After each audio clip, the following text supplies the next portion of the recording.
ছেলে, তুমি কেন মেসির জন্য পাগল? কেন তুমি নেইমারের জন্য পাগল? কেন ওদের পতাকা তোমার বাড়ির উপরে, ওদের পতাকা তোমার কেন ছাদের উপরে?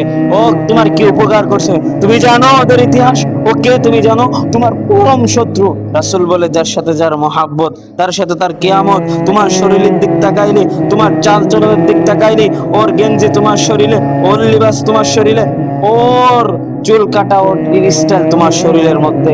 কেন তুমি ওকে ফলো করতেছো? তুমি জানো ওকে, ও তোমার জাহান্নামে নিয়ে যাওয়ার রাস্তা।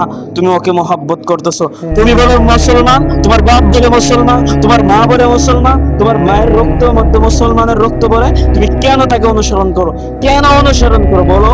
এটা তোমাকে উপকার দেয়, তোমাকে ভ্যাট দেয়, তোমাকে টাকা দেয়, কেন তুমি ওই জাহান্নাম লোকটাকে তুমি কেন অনুসরণ করতেছো?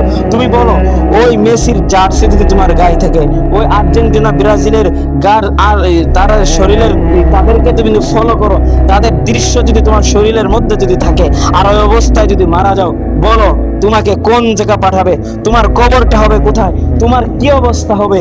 ওই মেসিরও যে অবস্থা হবে, আশা করি তোমারও সে অবস্থা হবে, কারণ তুমি তাকে ফলো করো। তুমি তো ফলো করো না মুহাম্মদুর রাসূলুল্লাহ সাল্লাল্লাহু আলাইহি ওয়াসাল্লামকে, তুমি তো তার অনুসরণ করা বাদ দিয়ে দিছো। তুমি অনুসরণ করতেছো ওই মেসি নেইমারের জন্য, তাদের জন্য তুমি পাগল হয়ে যেছো।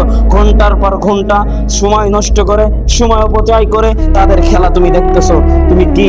তুমি বলে মুসলমান? তুমি তো মুসলমান না, তুমি নবীর দুশমন, তুমি ইসলামের দুশমন, তুমি দেশের দুশমন। প্রিয় উপস্থিতি, প্রিয় যুবক ভাই, তাদের অনুসরণ বাদ দেন, তওবা করেন, ফিরে আসেন। আল্লাহি আল্লাহর দিকে ফিরে আসেন, আল্লাহকে সাক্ষী রেখে তওবা করেন। এখনই অন্তরের মধ্যে তওবা করেন, এটাই স্বীকার করেন, আমার নবী মুহাম্মদ আমি অনুসরণ করব, আমার লিডার, আমার অনুসরণ হবে মুহাম্মদুর রাসূলুল্লাহ সাল্লাল্লাহু আলাইহি ওয়াসাল্লাম।